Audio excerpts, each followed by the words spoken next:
तो हम लोग कल देखे थे ब्रिटिश सरकार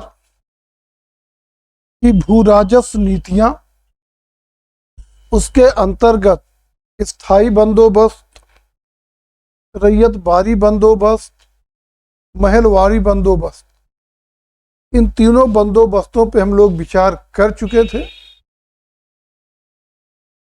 और अब आगे देखेंगे कि इन राजस्व नीतियों का मतलब विविध बंदोबस्तों का कृषकों पर क्या प्रभाव पड़ा।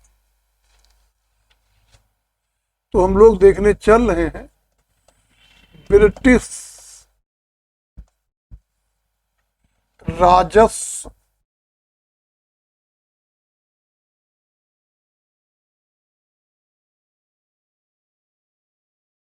नीतियों का, ब्रिटिश राजस्व नीतियों का कृषकों पर प्रभाव। ब्रिटिश राजस्व नीतियों का कृषकों पर प्रभाव। आप देखेंगे ब्रिटिश शासन के दौरान ब्रिटिश प्रशासकों ने जो विविध राजस्व नीतियां अपनाई, सबके पीछे उनका विचार था इन नीतियों के चलते कृषक कृषि काम में खूब मन लगाएगा, उत्पादन बढ़ेगा, जिससे सरकार के राजस्व के साथ साथ कृषकों की स्थिति और देश की समृद्धता में विकास होगा। लेकिन भू राजस्व की ऊंची दरें होने, भू राजस्व के तरीके, इन सबके चलते इस तरह का वातावरण बन पाना संभव नहीं हुआ और विविध राजस्व नीतियों के द्वारा या कहीं विविध राजस्व नीतियों ने भारत में पूर्व प्रचलित मान्यताओं और व्यवस्थाओं को तोड़ करके भारत के सामाजिक बुनियादी ढांचे में महत्वपूर्ण परिवर्तन लाया। ब्रिटिश सरकार की भू राजस्व नीतियां जो है, इनसे पहले की माने पूर्व की जो मान्यताएं हैं, व्यवस्थाएं हैं, वो टूट गई और भारत के सामाजिक व बुनियादी ढांचे में महत्वपूर्ण परिवर्तन आया। पहला परिवर्तन जो देखने को मिला वो है गांव की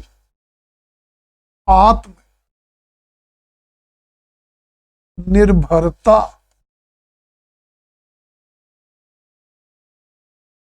समाप्त हो गई। गांवों की आत्मनिर्भरता समाप्त हो गई। दूसरे देखेंगे जमीन को निजी मिल्कियत बना दी गई, निजी मिल्कियत बना दी गई और व्यक्तिगत राजस्व निर्धारण जो किया गया और उसके चलते ये मानेंगे कि जमीन को व्यक्त किया, किसान की व्यक्तिगत मिल्कियत बना दी गई और व्यक्तिगत भू राजस्व निर्धारण किया गया और लगान निर्धारण का आधार उत्पादन न मानकर जमीन के टुकड़े को माना गया। इसलिए पैदावार हो या ना हो, किसान को राजस्व देना ही पड़ता था और किसान पतन के गर्त में चला गया। दूसरे, भूमि पर निजी स्वामित्व देने से किसान पर जब विपत्ति आती थी तो वो अपने जमीन को दांव पे लगा देता था, जमीन को दांव पे लगा देता था और अंततः वो जमीन से ही अपनी बेदखल होकर कृषक से कृषक मजदूर में परिवर्तित होता चला गया। कृषक जो था वो इन राजस्व नीतियों के चलते कृषक मजदूर में परिवर्तित हो गया। आगे देखेंगे कि जमींदार जो था ये सरकार के स्वामी भक्त रूप में सामने आया और सरकार ने इस स्वाम भक्त वर्ग को शोषण में साझीदार बना लिया और इससे निकम्मे, बिलासी, दूसरे का खून चूसने वाले जोग के रूप में जमींदार वर्ग सामने आया। माने कुछ करता नहीं था, बस केवल अपना हिस्सा वसूलने पर ध्यान देता था और राजस्व वसूल के एक हिस्सा सरकार, बाकी अपने पास रखता था। इस तरह कुछ करने वाला नहीं था, बल्कि निकम्मा, बिलासी टाइप का था और दूसरे की कमाई पे जीने वाला, मतलब दूसरे के खून चूस कर जीने वाले जोक में परिवर्तित हो गया। और ये भी जानते रहिएगा कि जमींदार जो है, जमींदार, इनकी तुलना जोक से की गई है जो दूसरे का खून चूस कर जीवित रहती है। आगे देखेंगे कि जो किसान है वो राजस्व अदायगी के लिए साहूकारों से ऋण लेता था, साहूकारों से ऋण लेता था और फिर वो ऋण निरंतर बढ़ता रहता था और अंततः उसकी जमीन ही साहूकार के द्वारा हड़प ली जाती थी, हड़प ली जाती थी।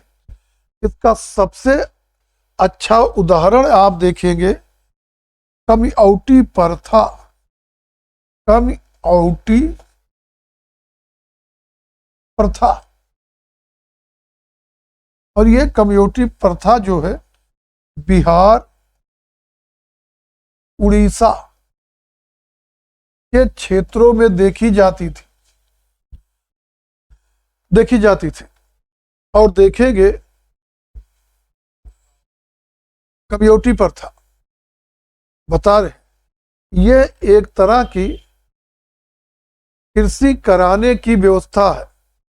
कमियां मतलब किसान जो है जो पहले जमीन के मालिक थे वो साहूकारों से लोन लेते थे और फिर लोन का ब्याज बढ़ता जाता था, वो जमा नहीं कर पाते थे और ज्यादा ब्याज हो जाने पर साहूकार उसकी जमीन हड़प लेता था। अब वो किसान कृषक मजदूर हो गया, लेकिन अभी लोन नहीं समाप्त हुआ और उसके लोन के ब्याज के एवज में अब वो कमियां, माने किसान जो है वो आजीवन उसके यहाँ कृषि करता रहेगा, इसके लिए कोई मजदूरी नहीं होगी, लेकिन क्योंकि उसके पास और कोई साधन नहीं है तो साहूकार उसे खाने के लिए कुछ रद्दी क्वालिटी का अनाज और अपने फटे पुराने कपड़े दे देगा और ये निरंतर कभी उसका ब्याज ही नहीं समाप्त, मूल उसका बना रहेगा। ब्याज के एवज में वो उसके लड़के, बच्चे, नाती पोते सब काम करते रहे। तो यही कमौटी प्रथा है, बिहार उड़ीसा प्रचलित है और ये एक तरह से बधुआ मजदूरों द्वारा खेती कराने की प्रथा। आगे देखेंगे कि कृषकों की स्थिति में सुधार लाने के लिए सरकार की तरफ से कुछ प्रयास भी किए गए, लेकिन वो पर्याप्त सिद्ध नहीं।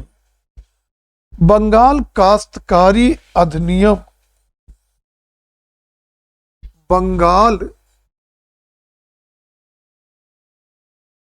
काश्तकारी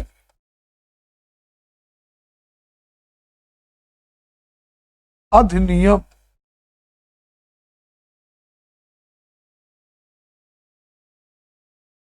बंगाल काश्तकारी अधिनियम 1859 में 1859 में 1868 में 1885 में 59, 68, 85 और 1907 में लाया गया। मद्रास कृषि अधिनियम, मद्रास काश्तकारी अधिनियम, काश्तकारी अधिनियम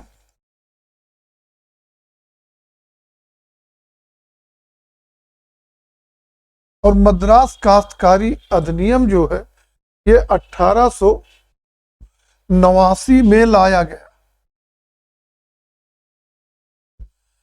दक्कन कृषि राहत अधिनियम, दक्कन कृषि राहत अधिनियम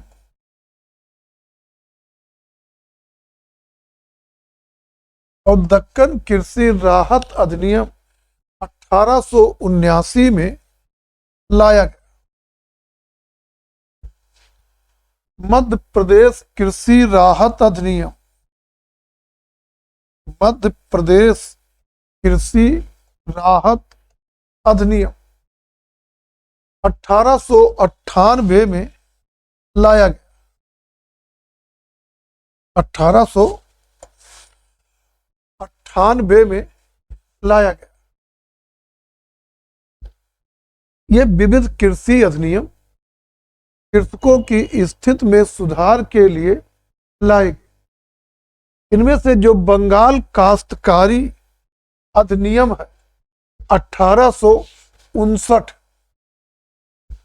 ये महत्वपूर्ण यहां से क्वेश्चन बन जाते हैं कि मद्रास काश्तकारी अधिनियम 1859 द्वारा जमींदारों की बेदखली पर रोक लगाया गया। वास्तव में जब किसान बंगाल के है तो बंगाल में स्थायी बंदोबस्त है, किसान राजस्व नहीं दे पाता था तो जमींदार किसान को जमीन से बेदखल करके दूसरे को जमीन देता था। और बंगाल कृषि राहत अधिनियम 1859 के द्वारा व्यवस्था दी गई कि अगर कोई किसान किसी जमीन पर लगातार 12 वर्षों से खेती कर रहा है तो उसे उसके जमीन से विस्थापित नहीं किया जा सकता और ना ही उसका राजस्व ही बढ़ाया जा सकता। लेकिन जमींदारों ने सरकार को चकमा दिया, वो अपने कागजों में किसी किसान को लगातार 12 वर्ष तक एक जमीन पर रहने ही नहीं देते थे। मालिकाना हक हमेशा बदल दिया करते थे और उसी के सुधार के लिए बार बार अधिनियम लाए जाए। आगे जानेंगे कि कृषकों की स्थिति में सुधार के लिए 1865 में भारत में पहला कृषि फार्म, प्रथम कृषि फार्म मद्रास में खोला जाए। भारत में पहला कृषि फार्म 1865 में मद्रास में खोला गया और आगे चल के 1869, 1878 में 2 और कृषि फार्म खोले जाए। 1880 में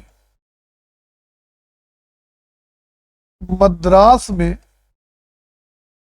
कृषि कॉलेज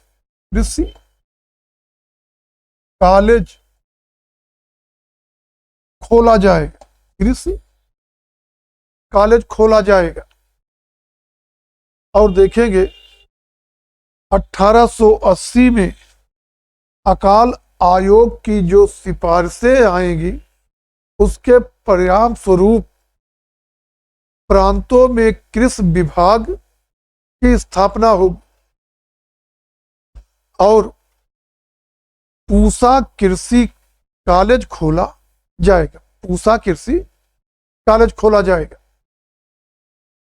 1834 में सॉरी 1934 करिए, 1934 में बिहार में भूकंप आएगा और तब जो पूसा इंस्टीट्यूट या पूसा कृषि कॉलेज है उसे बिहार से स्थानांतरित करके दिल्ली ले जाएंगे। बिहार में खोला गया था पूसा कृषि कॉलेज या पूसा कृषि इंस्टीट्यूट। 34 में बिहार में भूकंप आया और बिल्डिंग वगैरह टूट गई। इसके बाद पूसा कृषि इंस्टीट्यूट को दिल्ली ले जाया गया और दिल्ली में इसे न्यू पूसा इंस्टीट्यूट के नाम से स्थापित किया गया। न्यू पूसा कृषि इंस्टीट्यूट या न्यू पूसा कृषि कॉलेज के नाम से स्थापित किया गया। और आगे देखेंगे लिन लिथगो केवल लिखिए, लिन लिथगो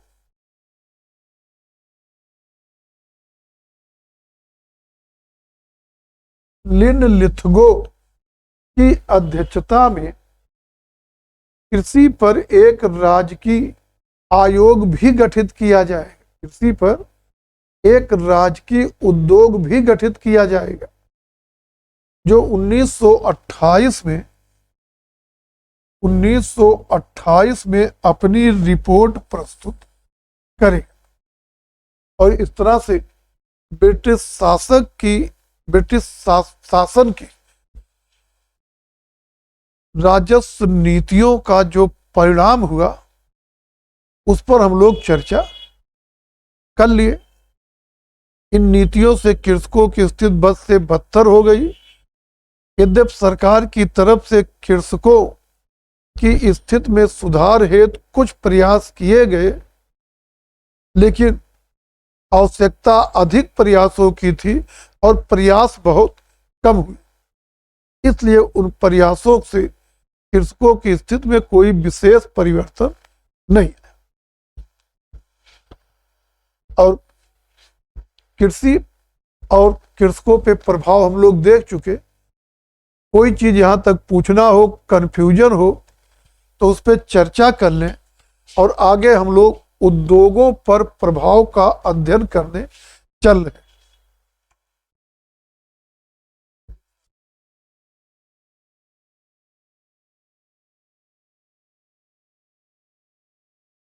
जहां जमींदारी क्षेत्र है,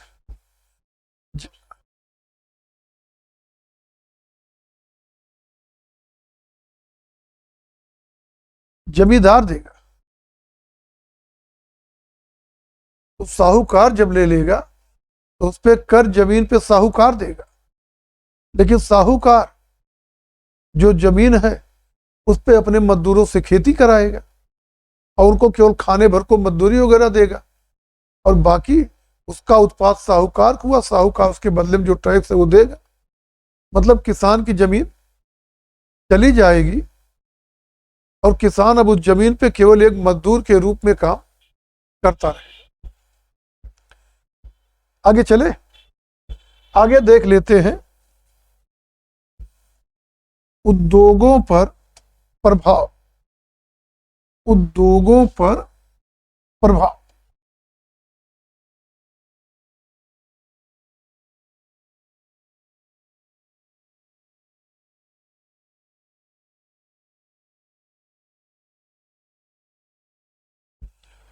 ब्रिटिश शासन का उद्योगों पर प्रभाव। और सबसे पहले देखेंगे ग्रामीण हस्तशिल्प। ग्रामीण हस्तशिल्प,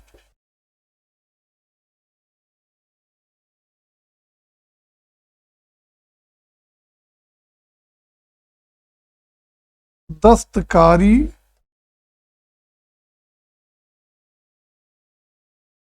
एवं नगरीय हस्तशिल्पों का पतन।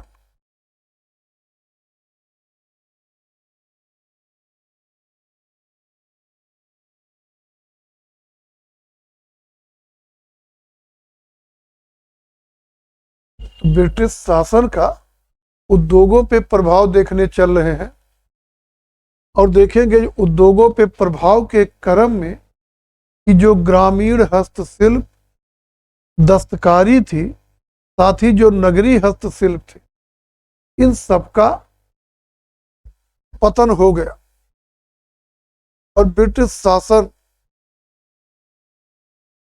के विविध प्रभावों में से एक प्रमुख प्रभाव के रूप में ये भी सामने आया कि जो स्वदेशी उद्योग धंधे, कुटीर उद्योग, हस्तशिल्प वगैरह थे, उन सब का पतन हो गया और उधर ग्राम जो थे उनकी आत्मनिर्भरता समाप्त हो गई। इसका परिणाम क्या रहा कि जो कृषि और उद्योग धंधों, यहाँ उद्योग धंधों मतलब वही कुटीर हस्तशिल्प उद्योग वगैरह, यही सब कृषि और उद्योग धंधों का यहाँ पे सदियों पुराना समन्वय था, वो छिन्न भिन्न हो गया, अर्थात टूट गया। पहले क्या था कि जो गांव के कारीगर शिल्पी वगैरह थे, वो गांव के लोगों की आवश्यकताओं हेतु शिल्पों का निर्माण करते थे और कृषक अपने उत्पादन में से उनको एक पार्ट देता, जैसे लुहार है, बढ़ई है, ये सब उसके लिए काम करते थे, वो अपने उत्पादन के एक पार्ट देता था। इस तरह कृषि और उद्योग में समन्वय था। लेकिन जब गांव की आत्मनिर्भरता समाप्त हुई, ये शिल्प उद्योगों का भी पतन हो गया। ग्रामीण बुनकर, बुनकर में जो कपड़ा पड़ा बुनते थे, जो पहले ग्रामीणों की आवश्यकताओं की पूर्ति करते थे, नई परिस्थिति में अपने सामान की बिक्री के लिए व्यापारियों पर निर्भर हो गए। कारण कि जो गांव का किसान है, अब उसकी खरीदने की क्षमता ही नहीं रही, तो अब उनको अपना सामान या जो कपड़े वगैरह बुन रहे हैं उसे व्यापारियों को बेचना पड़ा और पूंजी के अभाव में एक ग्रामीण बुनकर भी व्यापारियों के चंगुल में फंसते गए और अंततः शहरों में या कहीं नगरों में मजदूर या गांवों में जाकर कृषि मजदूर में परिवर्तित हो गए, जिससे कृषि पर और बोझ बढ़ गया। अब तक तो भूमिहीन कृषक मजदूर ही थे और जो हस्तशिल्प आदि उद्योग धंधे करते थे, वो सब भी या तो नगरीय मजदूर या ग्रामीण कृषक मजदूर में परिवर्तित हो गए। आगे देखेंगे, बंगाल पर जब अंग्रेजी सत्ता की स्थापना हो गई तो उसने धन उगाहने के नए नए तरीके ईजाद किए, मतलब नए नए तरीके अपनाए। इनमें से एक पेशगी भी थी। पेशगी पूछा जाता, पेशगी क्या है, तो पेशगी भी थी। पेशगी से आप परिचित होंगे। पेशगी नहीं जानते, बयाना जानते हैं, तो बस वही चीज पेशगी है कि जो अंग्रेज व्यापारी है, ये बुनकरों के यहाँ वो या उनके गुमास्ता मतलब ये कह सकते हैं एजेंट, के गुमास्ते माने उनके एजेंट इनके यहाँ जाते थे और उनको काम करने के लिए बलात वो नहीं भी ले रहे तो भी जबरदस्ती पैसा देते थे और शर्त लिखवा लेते थे कि इतनी कीमत पर, कीमत भी खुद निर्धारित करते थे, इस तिथि तक इतना माल तैयार करके देंगे। बातें समझ में आई जो हम कहना चाहें कि बुनकर के यहाँ व्यापारी के गुमास्ते माने व्यापारी के एजेंट जाएंगे और ऐसे तो बुनकर आर्थिक तंगी में खुदे उधार लेगा, वो नहीं भी ले रहा तो जबरदस्ती उसको उधार देंगे, इतना पैसा पकड़ो, इससे अपना कच्चा माल खरीदो और इतना सामान तैयार करके इस तारीख तक हमको दोगे, ये रेट मिलेगा। और रेट जानबूझकर वो कम लगाते थे कि उसका कोई विशेष फायदा ना हो। और इससे जो हथकरघा उद्योग मतलब बुनकर उद्योग था वो भी अब लाभ का काम नहीं रहेगा। और इन व्यापारियों की शर्तों से बचने के लिए इतने बुनकर अपना अंगूठा ही कटवा देते थे कि जब अंगूठा नहीं साहब कैसे बुनाई करेंगे, तो अपना अंगूठा ही कटवा देते थे। और देखेंगे कि कटवा देते थे। और इसी संदर्भ में कार्ल मार्क्स का कथन पूछा जा सकता है। कार्ल मार्क्स ने लिखा है कि यह अंग्रेज घुसपैठिया था, यह अंग्रेज घुसपैठिया था जिसने भारतीय खड्डी माने लूम समझ रहे होंगे, भारतीय खड्डी अर्थात लूम और चरखे को तोड़ दिया। इसने पहले सूती वस्त्रों को यूरोप की मंडियों से निष्कासित किया और आगे भारत जो सूती वस्त्र की मातृभूमि था को ब्रिटेन के मिल उत्पादित सूती वस्त्रों से पाट दिया। यह अंग्रेज घुसपैठिया था जिसने भारतीय खड्डी माने लूम और चरखे को तोड़ दिया और भारत जो सूती वस्त्र की मातृभूमि था को ब्रिटेन उत्पादित सूती वस्त्रों से पाट दिया। आगे देखेंगे 1813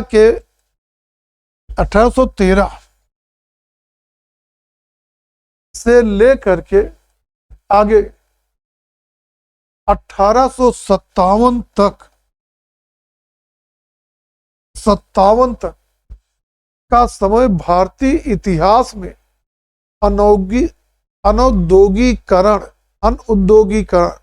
अनौद्योगीकरण के रूप में जाना जाता। और इस चरण में अंग्रेजों ने लगभग जो है सभी भारतीय लघु उद्योगों का विनाश कर दिया।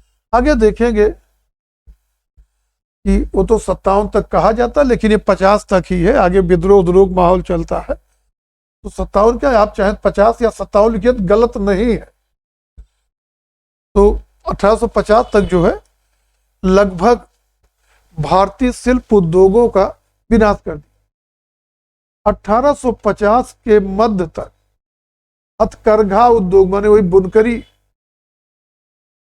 जो है समाप्त हो गई और 1880 तक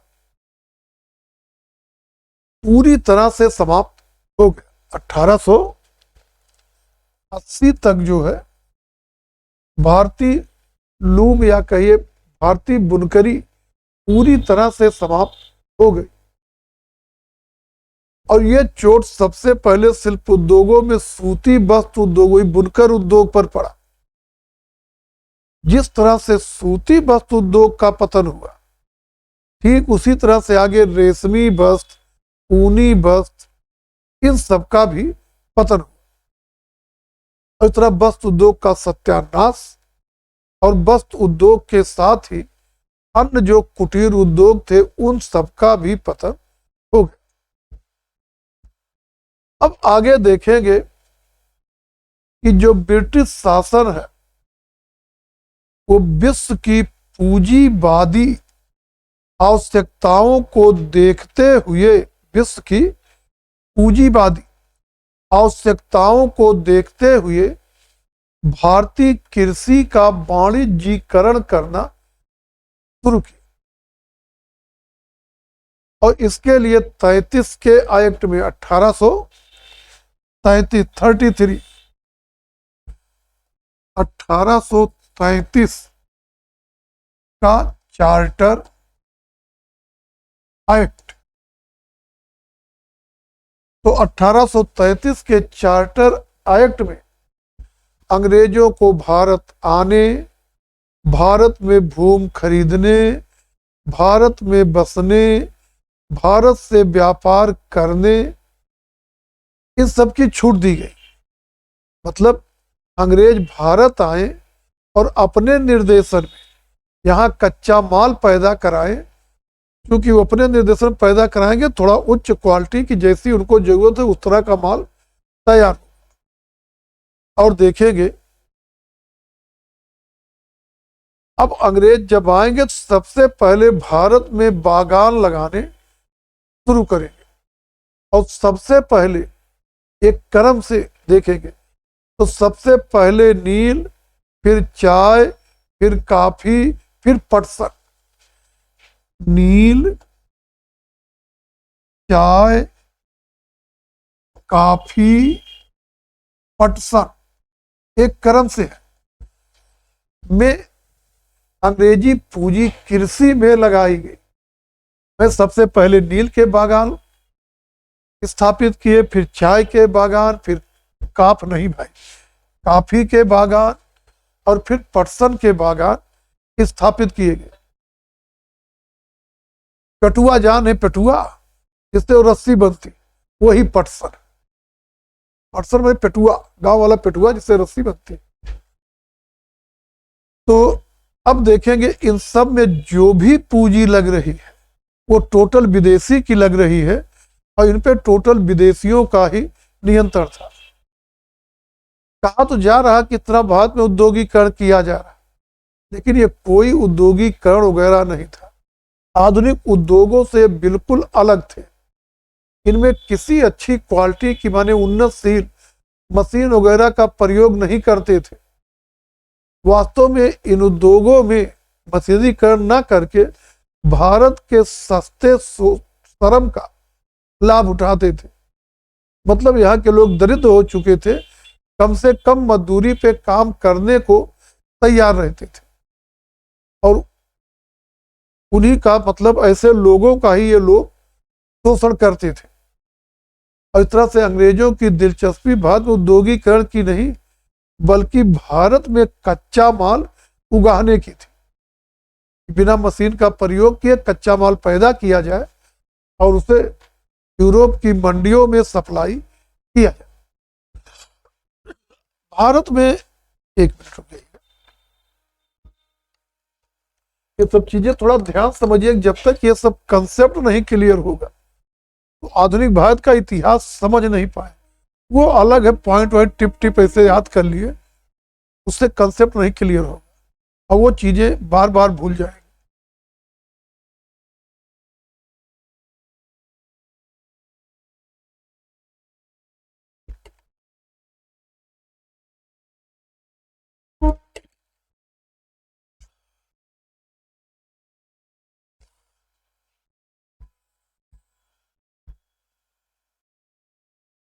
और इस तरह से आरंभ में भारत में जो भी प्रारंभ में उद्योग लगे उन सबका उद्देश्य केवल भारत के प्राकृतिक संसाधनों का दोहन करना मात्र था।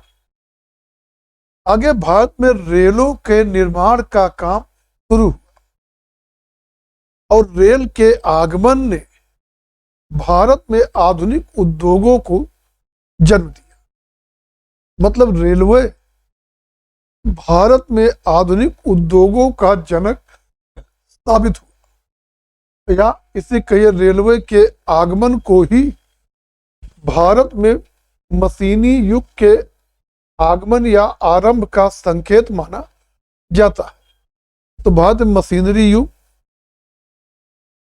का आरंभ कब हुआ, या भारत में आधुनिक उद्योग कब स्थापित हुए?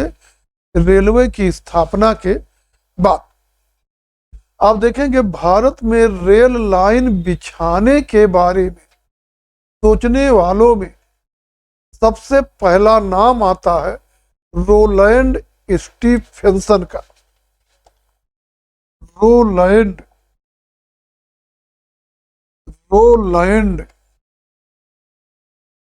स्टीफेंसन ये पहला व्यक्ति था जिसने भारत में रेलवे लाइन बिछाने के बारे में सोचा। और स्टीफेंसन, क्या नाम है, रोलैंड स्टीफेंसन का ही समकालिक एक नाम है जे चैपमैन, जे चैपमैन। और जे चैपमैन जो है, जे चैपमैन, और जे चैपमैन को देखेंगे, इसने बंबई में एक रेलवे लाइन बिछाने के बारे में सोचा। 1841 में 1841 में एक अंग्रेज इंजीनियर था, जोजक लॉक, जोजक लॉक। ये एक अंग्रेज अभियंता या इंजीनियर था। इसने कलकत्ता से दिल्ली के बीच, कलकत्ता से दिल्ली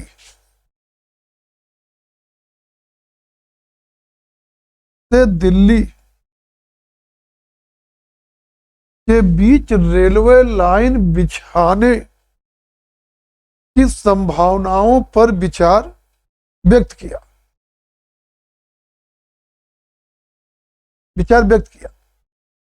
अब जानेंगे भारत में सबसे पहले रेलवे लाइन बिछाने का सुझाव इंग्लैंड के उद्योगपतियों के दबाव में मद्रास में आया था सबसे पहले, और यह सुझाव 1831 में ही आया था।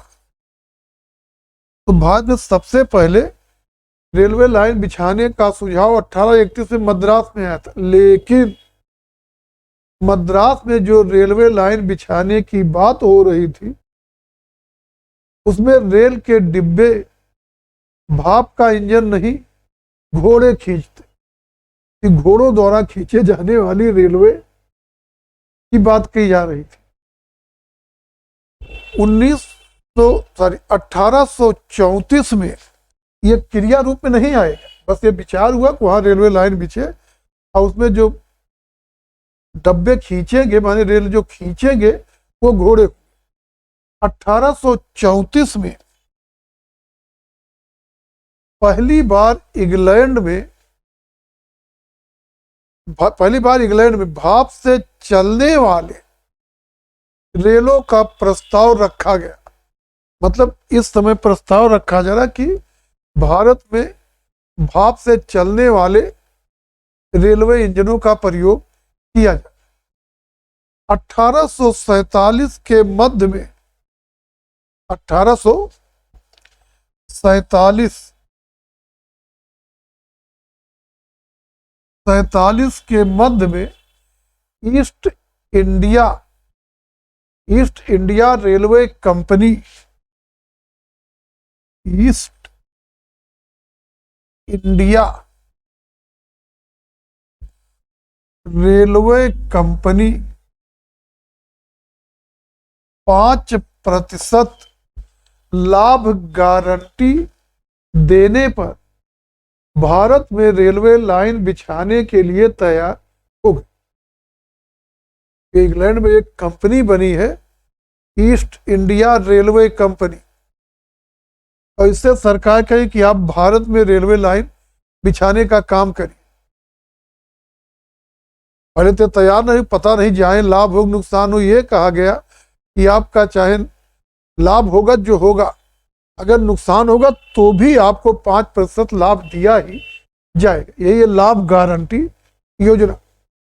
और इस शर्त पर कि 5% लाभ गारंटी योजना के तहत 47 में east India railway company Bharat में रेलवे लाइन बिछाने के लिए तैयार हो गए।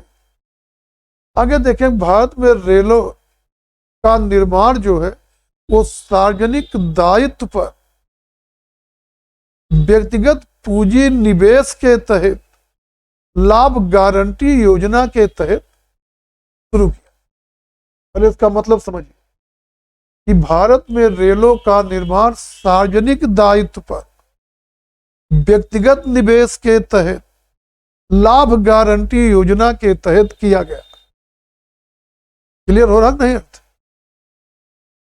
सार्वजनिक दायित्व पर, मतलब रेल बिछाने के लिए रेल कंपनियों को जो पैसा दिया जाएगा, पैसा दिया जाएगा, उसे देने का दायित्व भारत की जनता का होगा सार्वजनिक रूप में।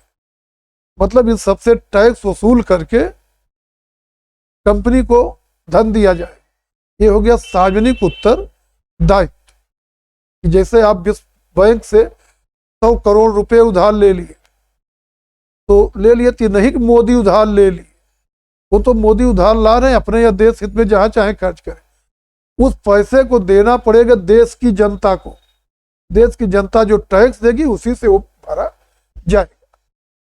तो यही सार्वजनिक दायित्व पर व्यक्तिगत पूंजी निवेश, मतलब इंग्लैंड के व्यक्तिगत लोग या व्यापारी जो है वो पूंजी लगाए और बाकी लाभ गारंटी योजना के तहत लगाई जाएगी। तो वही कहा जा रहा है कि भारत में रेलवे पर कार्य जो हुआ वो सार्वजनिक उत्तरदायित्व के तहत, व्यक्तिगत पूंजी निवेश के तहत, लाभ गारंटी योजना के तहत किया।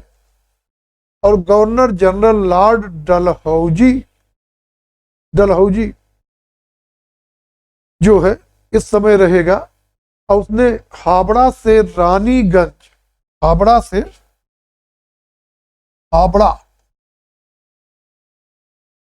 रानीगंज के बीच रेलवे लाइन बिछाने का काम शुरू करवाएगा। 1850 में हावड़ा से रानीगंज के बीच रेलवे लाइन बिछाने पर काम शुरू हो गया, और यह शुरू हो रहा है सितंबर 1850 में। तिथि अब ध्यान दिए, अभी जरूरत पड़ी बताएं क्यों। 1850 में ही 1850 में ही, लेकिन अक्टूबर में बंबई से थाना या थाने के बीच अक्टूबर 1850 में रेलवे लाइन बिछाने पर काम शुरू हुआ। सितंबर में इस लाइन पर शुरू हुआ, अक्टूबर में इस पर शुरू हुआ। लेकिन पहले बिछ कर तैयार हुई ये,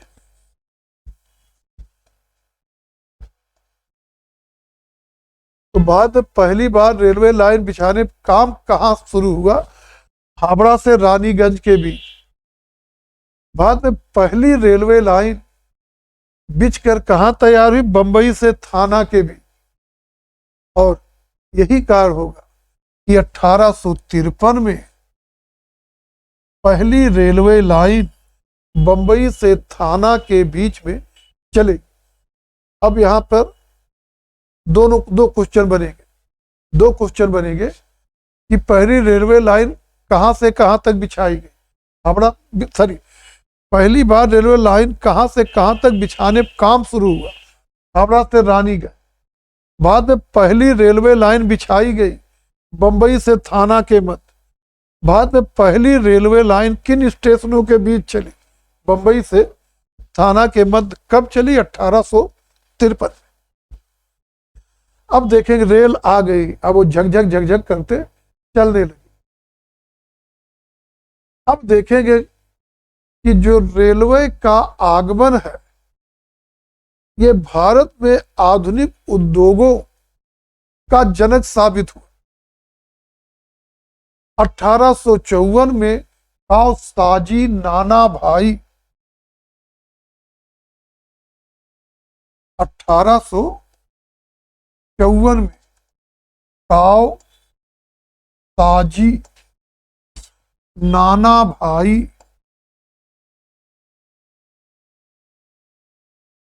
के द्वारा बंबई में प्रथम आधुनिक सूती मिल, प्रथम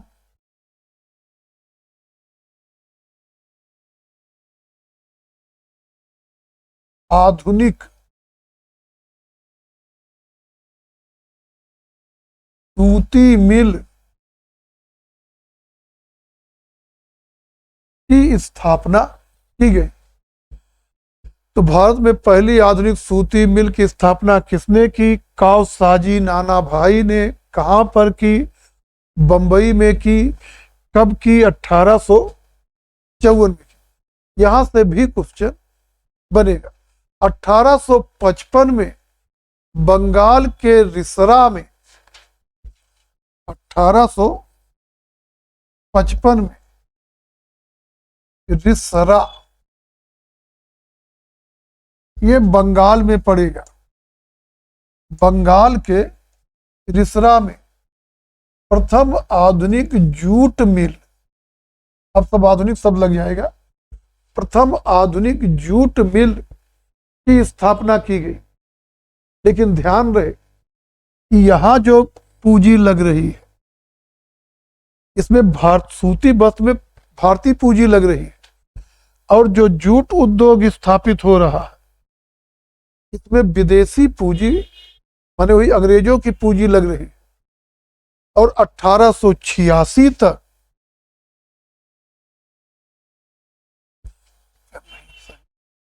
1886 तक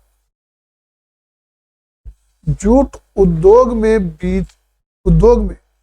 पूंजी निवेश अपने चरम पर पहुंच गया, जब 1886 में जूट मिल संघ का निर्माण हुआ। जूट मिल संघ का निर्माण। तो 55 में पहली जूट मिल बंगाल के रिसरा में स्थापित हुई। 86 तक, 1886 तक जूट उद्योग में पूंजी निवेश चरम पर पहुंच गया, जब 1886 में जूट मिल संघ की स्थापना। लेकिन सूती वस्त्र में भारतीय पूंजी लग रही, और जूट मिलें जो स्थापित हो रही इनमें विदेशी पूंजी लग रही। आगे देखेंगे, अब रेलवे लाइन चलाने, फैक्ट्रियों को चलाने के लिए कोयले की जरूरत पड़ेगी, विशेष करके रेल इंजनों को चलाने के लिए। और 1843 में 1843 में Bengal coal company, Bengal coal company की स्थापना की गई। बंगाल कोल कंपनी 1853, और नाम ही है कोल कंपनी। ये कोयला खनन से संबंधित थी, कोयला खनन से संबंधित थी। और अब 19वीं सदी के अंतिम दशकों में, 19वीं के अंतिम दशकों में जो है भारत में और विविध उद्योगों में पूंजी लग, बल्कि कई और विविध आधुनिक उद्योग स्थापित होने लगेंगे। 1876 में, सॉरी 73 करिएगा, 1873 में बिहार के झरिया क्षेत्र में, झरिया जान रहे होंगे, इस समय तो झारखंड में है लेकिन पहले बिहार में ही था। तो बिहार के झरिया में Barakar iron works company, Barakar iron works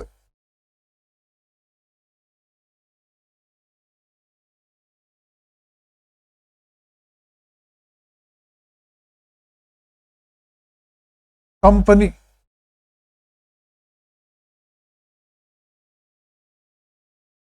की स्थापना हुई। झरिया में बाराकर आयरन वर्क्स कंपनी की स्थापना की गई। 1907 में जमशेद जी टाटा,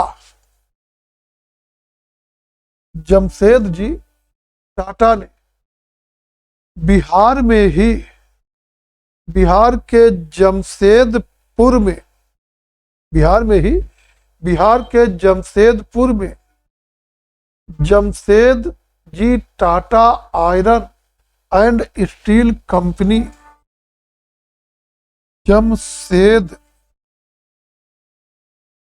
जी Tata iron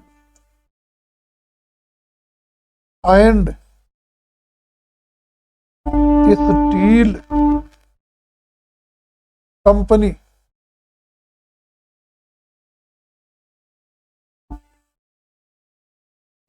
iron and steel company की स्थापना हुई। और ये जो टाटा आयरन स्टील कंपनी स्थापित हो रही है, ये 1911 से कच्चा लोहा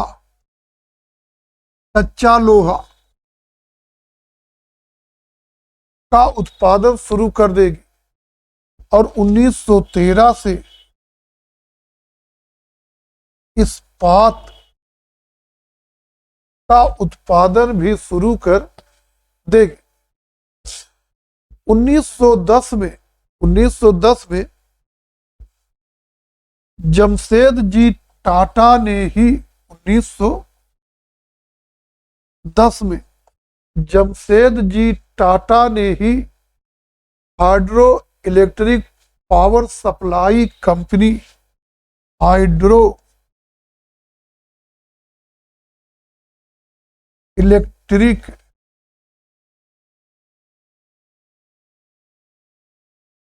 पावर सप्लाई कंपनी की स्थापना की। यही दो कंपनियां जो है, Jamshed ji Tata iron and steel company, और चाहे तो आप यहां कर दीजिए Tata hydro electric power supply company, ये दो भारतीय पूंजी के सफल उद्योग थे। वे भारतीय पूंजी लगी है और दोनों ही सफल उद्योग थे। 1870 में बंगाल में हुगली तट पर पहली पेपर मिल की स्थापना हुई।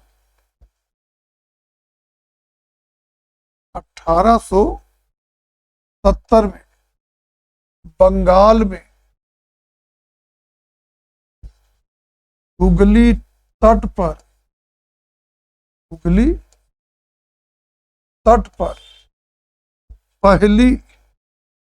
प्रथम पेपर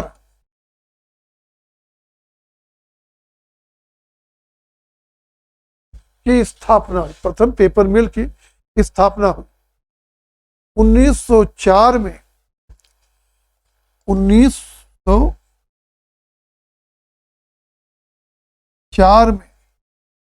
मद्रास में प्रथम सीमेंट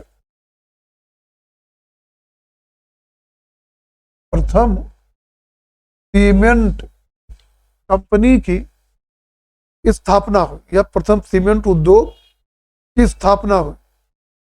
आगे देखेंगे, आगे चल करके चीनी उद्योग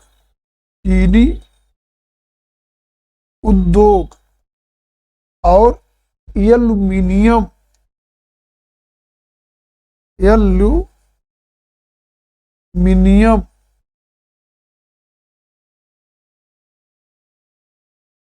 उद्योग भी स्थापित किए गए। और आगे देखेंगे कि 1930-40 के दशक में, 1930-40 के दशक में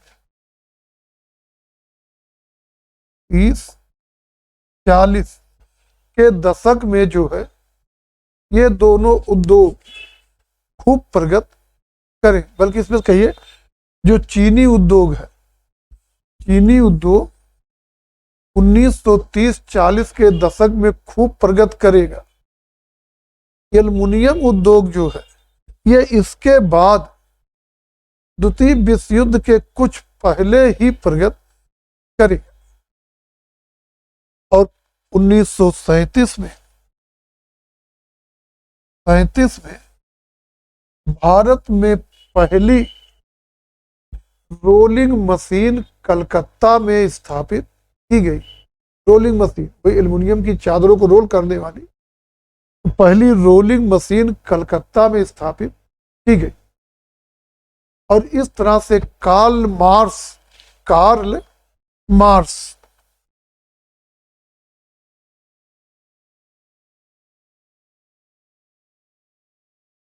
की भविष्यवाणी सत्य साबित हुई। भविष्यवाणी क्या थी इसकी?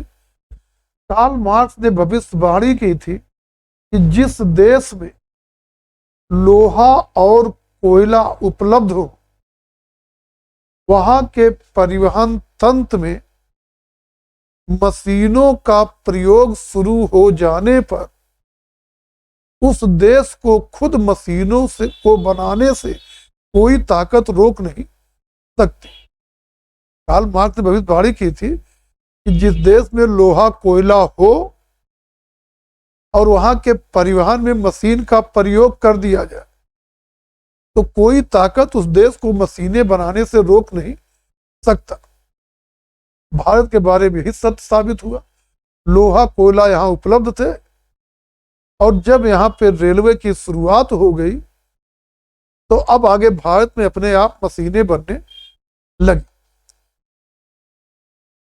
आगे देखेंगे, प्रथम विश्व युद्ध तक भारतीय उद्योगों के विकास की गति धीमी रही। प्रथम विश्व युद्ध तक भारतीय उद्योगों के विकास की गति धीमी रही। केवल दो उद्योग छोड़कर, एक कपड़ा और जूट उद्योग, ये दो विकास करेंगे और विकसित नहीं होंगे। लेकिन जब प्रथम विश्व युद्ध शुरू होगा तो अब अंग्रेजों की तरफ से भारतीय उद्योगों को वो संरक्षण प्राप्त होगा जिसके लिए भारतीय उद्योग पिछले दशकों से तरस रहे थे। वास्तव में विश्व युद्ध के समय युद्ध की आवश्यकताओं की पूर्ति के लिए सामानों की बहुत अधिक मात्रा में आवश्यकता होगी और तब अंग्रेज वही युद्ध जनित परिस्थितियों के चलते भारतीय उद्योगों को बढ़ावा देने के बारे में सोचेंगे। और देखेंगे 1916 में माइनिंग इंस्टीट्यूट के अध्यक्ष थॉमस हॉलैंड, माइनिंग इंस्टीट्यूट के अध्यक्ष थॉमस हॉलैंड की अध्यक्षता में 1916 में थॉमस हॉलैंड की अध्यक्षता में भारतीय औद्योगिक कमीशन का गठन किया गया। भारतीय औद्योगिक कमीशन का गठन किया गया। 1918 में थॉमस हॉलैंड कमीशन ने अपनी रिपोर्ट प्रस्तुत की और रिपोर्ट में कहा कि सरकार के द्वारा औद्योगिकरण को प्रोत्साहित किया जाए। सरकार द्वारा औद्योगिकरण को प्रोत्साहित किया जाए। 1921 में वित्त आयोग का गठन किया गया जिसने 22 में अपनी रिपोर्ट 21 में गठन किए। 1922 में वित्त आयोग ने भी अपनी रिपोर्ट प्रस्तुत की और वित्त आयोग ने अपनी रिपोर्ट में भारतीय उद्योगों को विवेकपूर्ण संरक्षण देने की बात कही। स्थिति बदल रही, विश्व युद्ध समाप्त हो गया है, ये तो कहा कि उद्योगों को संरक्षण दीजिए, ये कह रहे विवेकपूर्ण संरक्षण, सोच समझ के दीजिए, ऐसे नहीं सबको संरक्षण देते चले जाए। 1923 में टैरिफ बोर्ड का गठन हुआ। 23 में टैरिफ बोर्ड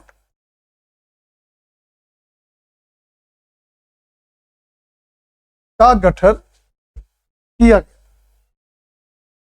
और टैरिफ बोर्ड ने कुछ उद्योगों को संरक्षण प्रदान किया। लेकिन 1927 से सरकार की नीति में फिर परिवर्तन आ गया और औद्योगिक नीति को साम्राज्यवादी प्राथमिकता में बदल दिया गया। कहने का मतलब 27 के बाद ब्रिटिश शासन की नीति जो बदलाव आया, उसका उद्देश्य था भारत में औद्योगिकरण को 1914 के पहले, माने विश्व युद्ध शुरू होने के पहले की स्थिति में ले जाया। विश्व युद्ध के दौरान उद्योग सब विकसित हो गए थे, तो उनको पहले वाली स्थिति में, 14 के पहले की स्थिति में लाया जाए। तो 27 से अब सरकार की नीति एक तरह से अनौद्योगिकरण की हो गई और सरकार का उद्देश्य हो गया कि भारत में औद्योगिकरण को 1914 माने विश्व युद्ध शुरू होने के पहले की स्थिति में लाया जाए। और इस तरह से आगे जब द्वितीय विश्व युद्ध प्रारंभ हुआ, उसके पहले तक यद्यप भारत में उद्योगों का कुछ विकास हुआ, लेकिन कुल मिलाकर अनौद्योगिकरण ही हुआ। कारण जिस गति से उनका विकास होना चाहिए था, उस गति से उनका विकास नहीं हुआ। द्वितीय विश्व युद्ध के दौरान फिर स्थिति बदली और द्वितीय विश्व युद्ध के दौरान फिर उद्योगों की प्रगति हुई और द्वितीय विश्व युद्ध के दौरान भारतीय पूंजी के उद्योगों ने काफी प्रगति कर ली। वास्तव युद्ध के दौरान उद्योगों को विकसित होने का अवसर मिलता है, काफी प्रगति कर ली और युद्ध के दौरान उद्योगपतियों ने, जिसमें ज्यादातर भारतीय ने खूब लाभ भी कमाए। अब भारतीय उद्योगपति भी शक्तिशाली हो गए और द्वितीय विश्व युद्ध के दौरान केवल जूट, माचिस, गेहूं के आटे की पैकिंग, जूट, माचिस और आटा पैकिंग को छोड़कर सभी उद्योगों का विकास हुआ था। और अब भारतीय उद्योगपति भी शक्तिशाली हो गए और भारतीय व्यापारियों ने मिलकर 1944 में भारत के आर्थिक विकास के लिए बॉम्बे प्लान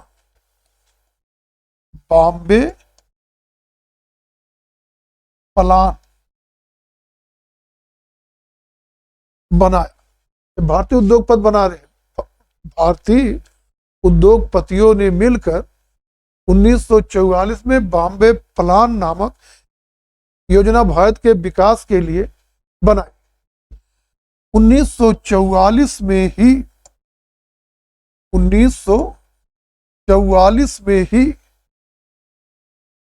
सरकार में नियोजन एवं विकास विभाग की स्थापना हुई। नियोजन एवं विकास विभाग की स्थापना हुई, जिसके अध्यक्ष sir Ardeshir Dalal, sir are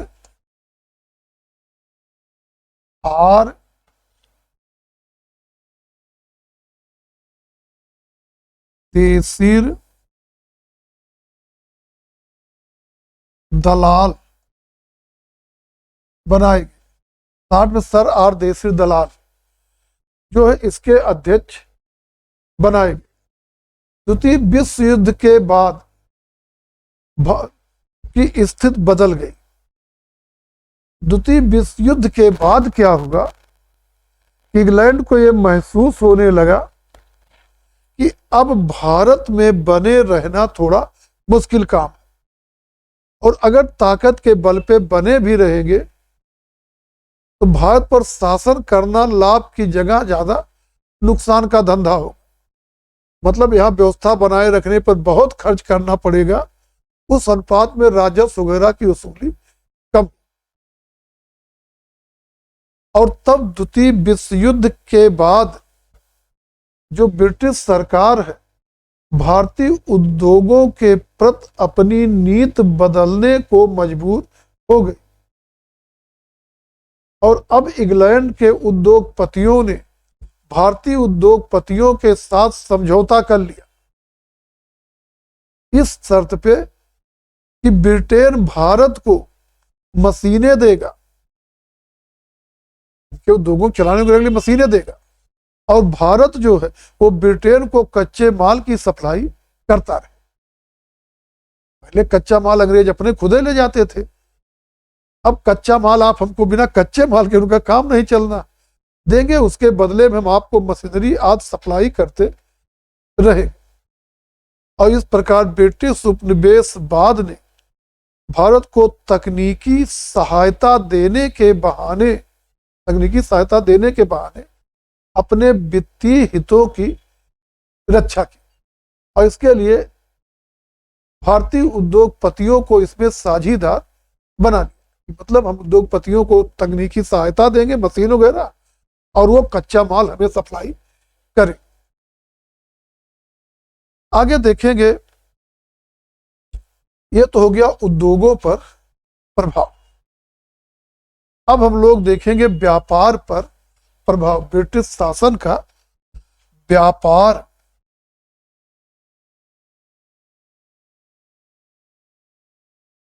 प्रभाव।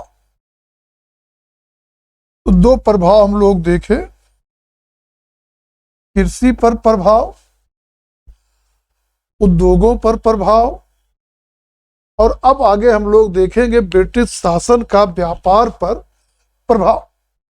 और व्यापार पे प्रभाव पे चर्चा हम लोग कल माने अगले टर्न पर करेंगे। आज के लिए बस इतना ही। कोई भी चीज कंफ्यूजन में हो तो उस पर चर्चा कर लिया जाए।